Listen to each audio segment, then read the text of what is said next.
Assalamualaikum warahmatullahi wabarakatuh. Pada pertemuan kali ini kembali saya mau menjawab pertanyaan komentar. Tetapi sebelumnya silahkan tombol subscribe di bawah ini, terutama bagi yang bertanya dan juga yang belum. Dan juga nyalakan lonceng notifikasi agar tidak ketinggalan video-video dari saya. Terima kasih. Oke, langsung saja saya bacakan pertanyaannya. Pertanyaannya begini. Mau nanya, istriku sudah suntik KB tapi kena haid. Dipakai berhubungan bisa hamil enggak? Soalnya anak aku baru 8 bulan. Oke, langsung saja saya jawab pertanyaannya ya. Jadi ini kalau suntik KB itu insya Allah, kalau suntik KB-nya tepat waktu ya, tidak telat, tepat waktu, maka insya Allah tidak terjadi kehamilan. Tetapi kalau misalkan masih haid ya, itu memang yang terbaik itu tidak boleh dipakai untuk berhubungan seperti itu, karena rahim dalam keadaan terbuka itu bisa menyebabkan terjadinya penularan penyakit seperti itu ya, bisa menyebabkan bakteri atau virus itu masuk ke dalam kandungan yang menyebabkan penyakit seperti itu.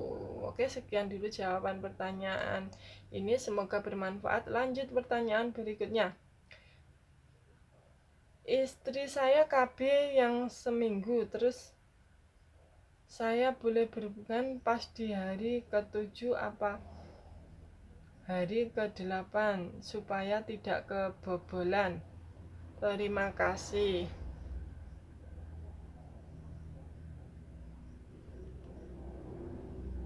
Suntik KB yang 1 bulan atau 3 bulan ya, memang kalau suntik KB baik yang 1 bulan, 3 bulan itu memang seminggu tidak boleh berhubungan. Jadi berhubungannya itu setelah 7 hari, jadi hari yang ke-8 ya, ini maksudnya kemungkinan begitu. Jadi yang ditanya itu boleh berhubungannya pas di hari 7 atau 8. Jadi boleh berhubungannya itu pada hari yang ke-8. Kalau misalkan berhubungan sebelum hari ke-8 bisa memakai kondom seperti itu ya.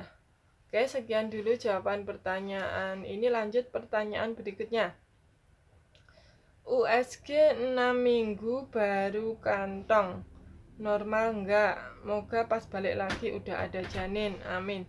Oke, langsung saja saya jawab pertanyaannya ya. Jadi USG 6 minggu baru kantong, normal enggak? Jadi kalau 6 minggu itu baru kantong, itu insya Allah masih normal ya.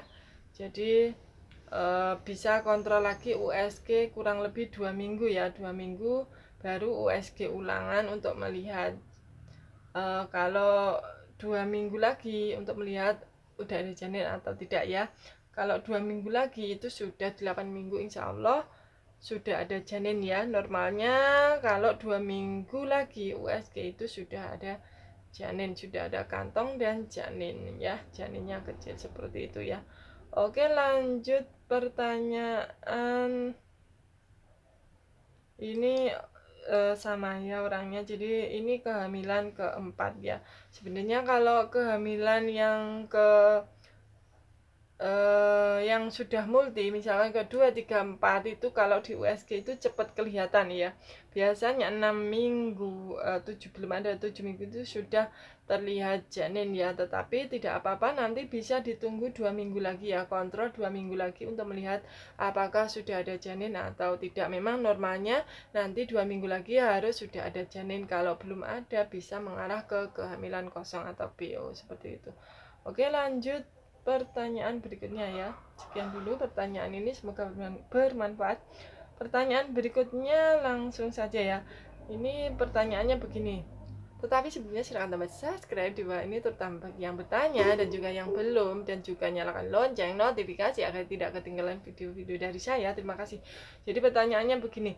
Hamil 14 minggu tapi belum terlihat pas USG, normalkah? Oke, langsung saja saya jawab pertanyaannya. Jadi usia kehamilan 14 minggu belum terlihat pada saat USG itu tentu saja adalah tidak normal ya. Jadi tidak terlihat apa-apa sama sekali ya. 14 minggu belum terlihat pas USG, normalkah? Jadi ini tidak normal ya. Kalau 14 minggu itu seharusnya sudah terlihat kantong dan janin ya. Jadi ini perlu dilakukan pemeriksaan ulangan ya, bisa periksa ulang kurang lebih 1 atau 2 minggu lagi untuk konfirmasi lagi ya, untuk melihat lagi apakah benar-benar tidak terlihat ya. Kalau tidak, nanti tidak terlihat apa-apa, misalkan kantong juga tidak ada, jadi kenaikan hormonnya itu bukan merupakan suatu kehamilan ya, jadi hanya merupakan gangguan hormon seperti itu ya. Kalau hanya terlihat kantong merupakan hamil BO seperti itu. Oke, sekian dulu jawaban pertanyaannya, semoga bermanfaat. Wassalamualaikum warahmatullahi wabarakatuh. Bye bye.